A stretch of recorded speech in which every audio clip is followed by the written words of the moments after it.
పెద్దపల్లి జిల్లా జడ్జి సునీత కుంచాల పలు ఇటుక బట్టీలలో ఆకస్మిక తనిఖీలు నిర్వహించారు. రాఘవాపూర్ గ్రామ పరిధిలోని కేకేఆర్ ఇటుక బట్టీని సునీత పరిశీలించారు. అక్కడ పనిచేస్తున్న కార్మికులతో మాట్లాడి సమస్యలను అడిగి తెలుసుకున్నారు. కార్మికుల నివాస ప్రాంతాల్లో త్రాగునీరు, విద్యుత్తు, మరుగుదొడ్లు వంటి కనీస మౌలిక సదుపాయాలు కల్పించకపోవడంపై జిల్లా జడ్జి తీవ్ర అసంతృప్తి వ్యక్తం చేస్తూ యాజమాన్యాన్ని మందలించారు. వసతులు మెరుగుపరచకపోతే కలెక్టర్ ద్వారా కఠిన చర్యలు తీసుకుంటామని హెచ్చరించారు.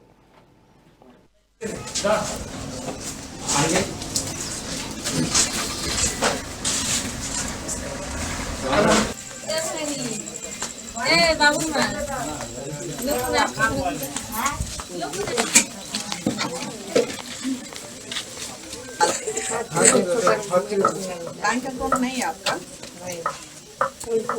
कौन सा टीचर आपका?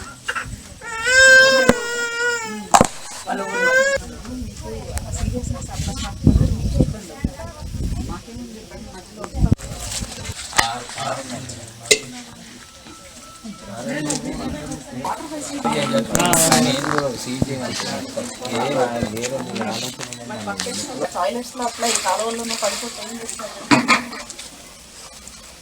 వాష్రూమ్ ఈరోజు మేము జిల్లా న్యాయ సేవాధికారి సంస్థ తరపు నుంచి ఈ రాఘవాపూర్లో ఉన్న ఇటుక బట్టీల్ని సందర్శించడం జరిగింది. అంటే ఇక్కడున్న వర్కర్స్కి ఎవరైతే ఇటుక బట్టీల్లో పనిచేస్తారో వాళ్ళకి సరైన వస్తువులు ఉన్నాయా లేదా, ఇటుక బట్టి యజమానులు ఎంతవరకు రూల్స్ ప్రకారం వీళ్ళకి అందించాల్సిన వస్తువులన్నీ అందిస్తున్నారా లేదా అని చూడడానికి, అట్లాగే వర్కర్స్కి ఓనర్స్కి కూడా లీగల్ అవేర్నెస్ అంటే అవగాహన కార్యక్రమం నిర్వహించడం జరిగింది ఈరోజు ఇక్కడ. అంటే ఓనర్స్ బాధ్యతలు ఏంటి, వాళ్ళు ఎట్లాంటి వస్తువులు కల్పించాలి, వర్కర్స్ని ఎక్కడెక్కడి నుంచో తీసుకొస్తుంటారు కాబట్టి వర్కర్స్కి కానీ వాళ్ళ పిల్లలకు కానీ ఎట్లాంటి ఫెసిలిటీస్ అందజేయాలి, అంటే మినిమం ఫెసిలిటీస్ ఏంటి, అందజేయకపోతే ఎట్లాంటి చర్యలు ఉంటాయి అనేది ఓనర్స్కి చెప్పడం జరిగింది. అట్లాగే వర్కర్స్కి కూడా వాళ్ళ హక్కులు ఏంటి, అంటే ప్రతి వర్కర్కి కూడా లేబర్ కార్డు ఉండాలి, అట్లాగే బ్యాంక్ అకౌంట్ ఉండాలి, వీళ్ళ జీతాలు ఏవైతే ఉన్నాయో అవి అకౌంట్ ద్వారానే వర్కర్స్కి పడాలి, అట్లాగే వాళ్ళకి ఉండడానికి వసతి, వాష్రూమ్స్, వాటర్ ఫెసిలిటీ ఇట్లాంటివన్నీ కూడా ఏర్పాటు చేయాల్సిన బాధ్యత మన బట్టి యజమానుల మీదే ఉంది. అట్లాగే వాళ్ళ పిల్లలు ఉంటే ఆ పిల్లలందరికీ కూడా చదువుకునే వసతి కూడా కల్పించాలి ఒక టీచర్ని పెట్టి. సో ఆ విధంగా అవన్నీ ఉన్నాయా లేదా అనేది ఈరోజు ఇక్కడ మేము చెక్ చేస్తే క్లాస్ రూమ్ పిల్లలకైతే ఒక రూమ్లో స్కూల్ నడిపిస్తున్నారు.